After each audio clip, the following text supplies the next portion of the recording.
प्रेरणा स्रोत के श्रोतागणों, प्रेरणा स्रोत में आपका बहुत बहुत स्वागत है।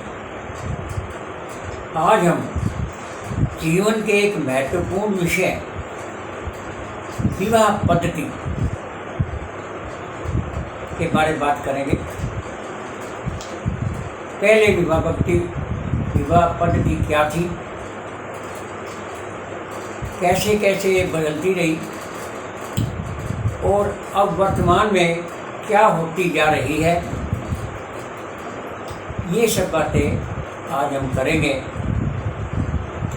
विवाह पद्धति जीवन का एक महत्वपूर्ण अंग है, क्योंकि इससे परिवार चलते हैं, परिवार से समाज चलता है, समाज से देश चलता है और देश से सारा विश्व चलता है।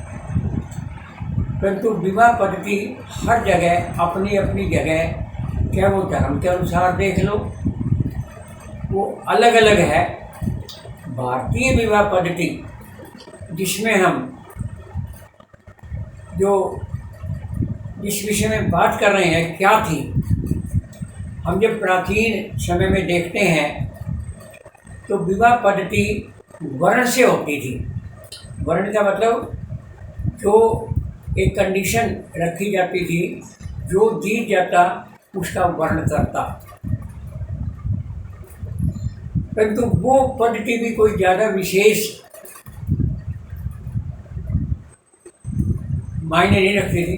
उसका कारण ये था कि या तो कंडीशन ऐसी रखी जाती कि कोई पूरा ही नहीं कर सकता था। और मान लो, एक एग्जांपल बताता हूँ, उसमें कुछ कमी भी नहीं थी। क्या था कि मान लो एक राजा आते सबसे पहले इसको धनुष तोड़ देता, सीता की बात कर रहे हैं, तो उसका मतलब उससे सीता की शादी हो जाती। क्या वो राजा बुजुर्ग था, क्या वो राजा और था, तो बाकी राजा सोचते भी हमारा तो हिस्सा ही नहीं मिला, हमें तो मौका ही नहीं मिला। तो इस पद्धति की कमी को किसी ने देखा नहीं, और वास्तव में ये कमी थी। हर वर्ण के अंदर कोई न कोई कमी जरूर थी। तो जैसे भी था, खैर, राजाओं में मुकाबला होता था। और कई बातें जो पिछले ज़माने में हम देख रहे हैं कि बहु विवाह पद्धति भी थी। जैसे राजा दशरथ का एग्जाम्पल ले लीजिए, या और भी कई एग्जाम्पल मिलेंगे कि हिंदू समाज के अंदर भी और बहु विवाह पद्धति थी, जो कि आजकल वर्तमान में नहीं है। और इसके साथ साथ जो है, विवाह पद्धति का मतलब ये था कि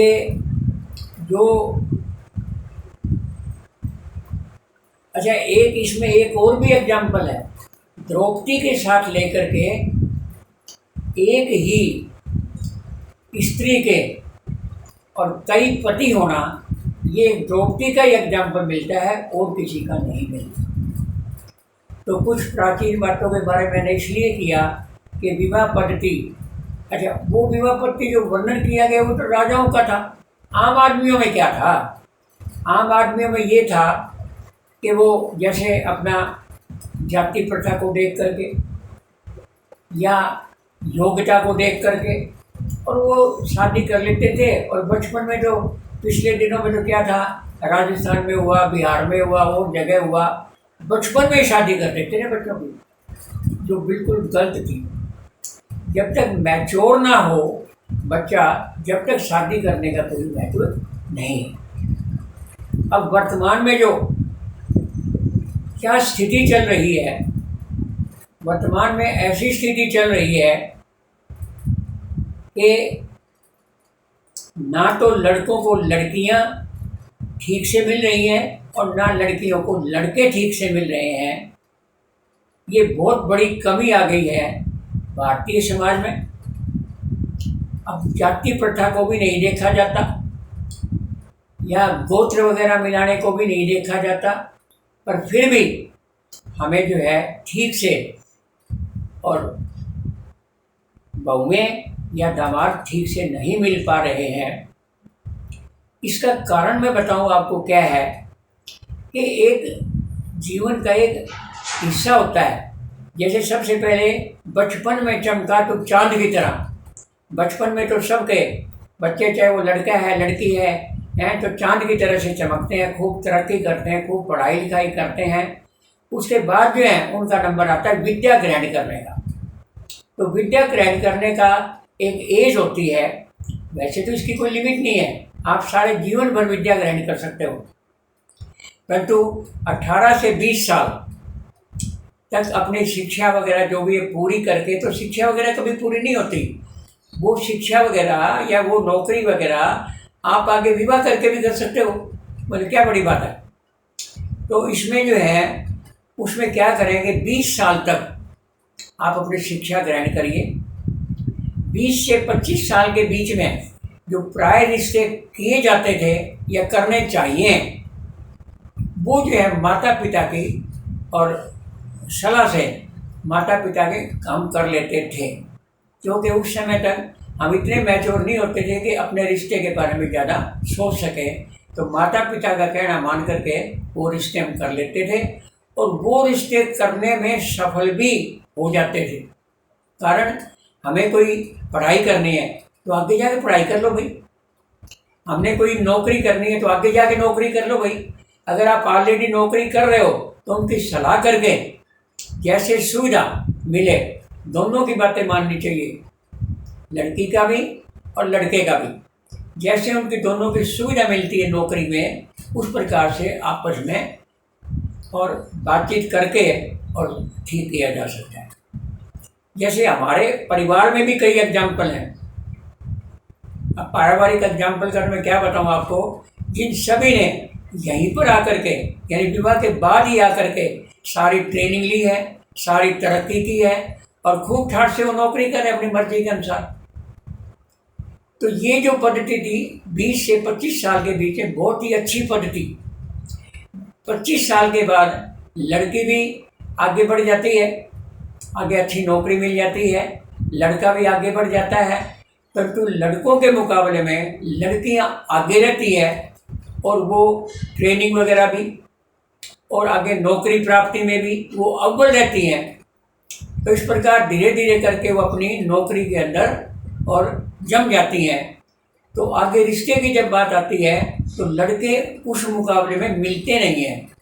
अगर मिलते हैं तो उनका क्या भरोसा किया जाए। रिश्ता जो करना चाहिए वो जानदार यानी जान पहचान जहाँ पर हो वही करना चाहिए, और उसके लड़का हो या लड़की हो उसके परिवार के बारे में पूरी जानकारी आपको होनी चाहिए, जिससे वे कल को हम आपस में उलाना भी दे सकते हैं, भाई ये क्या किया आपने। परंतु अगर हम अननोन आदमी से करेंगे जिसका हमें पता पुता ही नहीं है, उसकी क्या गारंटी है कि वो हमारा जीवन का निर्वाह कर देगा। क्यों कि जब तक उसका काम चला, ये भी बेटा एनआर बोलते हैं ना वो, एनआर वगैरह में बाहर जो है और वो क्या काम कर रहा है हमें ये भी पता, शादीशुदा भी है कि नहीं। तो वहाँ पर जाके धोखा मिलता है हमारे को, और धोखा मिलता है कई बार तो, और उसमें तलाक तक भी हो जाते हैं। और गलत रिश्तों में क्या है कि अगर रिश्ता अपने मनमानी का ना हो, मन का ना हो, तो उसके अंदर रिश्ता तो बाद में होता है, पहले तलाक के कागज लिख दिए जाते हैं। तो ये बड़ी ही विचित्र स्थिति है जो कि विवाह पद्धति के बारे में होती जा रही है। तो वो सब कुछ बातें समाप्त करके केवल यही हम निर्णय लेना चाहिए कि 20 से 25 साल की उम्र में चाहे वो लड़का हो चाहे वो लड़की हो, उसका रिश्ता परिवार के अनुसार कर देना चाहिए। आगे जिसने तरक्की करनी है वो विवाह के बाद भी की जा सकती है।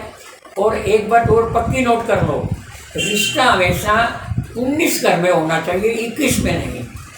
ये बहुत पक्की बात है।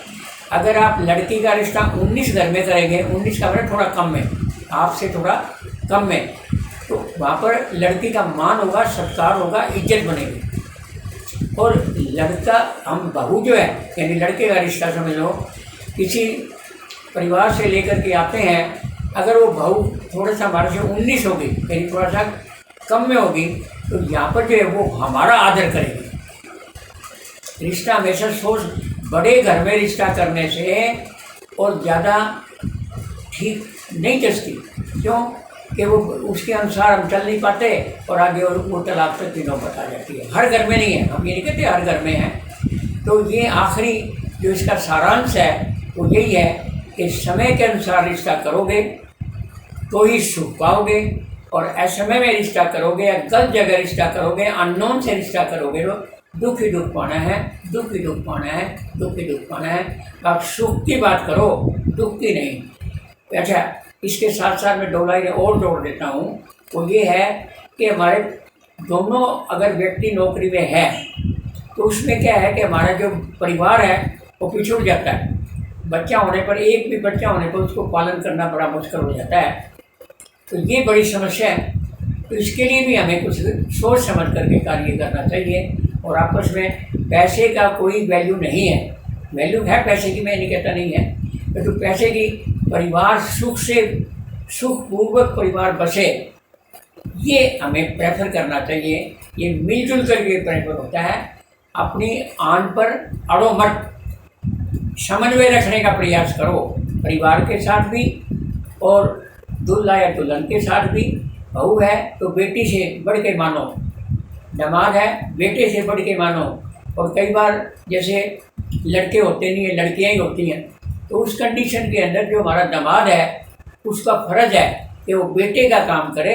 और हमारी और ये कहना कि बेटी के घर का खाना नहीं है, तो ये कोई ज़रूरी नहीं है। हमने बेटियों के लिए इतना कुछ किया है, अगर बुढ़ापे में जाकर के बेटियां हमारा भी कुछ कर दे तो इससे कोई बुराई भी नहीं है। हमें बेटियों के बारे में सब कुछ करना चाहिए। तो बेटियों का भी फर्ज बन जाता है, दामाद का भी फर्ज बन जाता है, वो भी बुढ़ापे के अंदर हमारी मदद करें, जिससे कि हम उसको ही अपना बेटा मान करके उसको करें। ये कुछ बातें मैंने महत्वपूर्ण बातें करने का प्रयास किया है परिवार को चलाने के लिए। तो इस प्रकार से पहले आदमी को, अब बस इतना ही मैं बात करना चाहता हूँ। इसके बारे बातें फिर और कभी सही। धन्यवाद आपका, शुक्रिया। अच्छी बातें बने तो आगे फॉरवर्ड करने का प्रयास करना। बहुत बहुत धन्यवाद।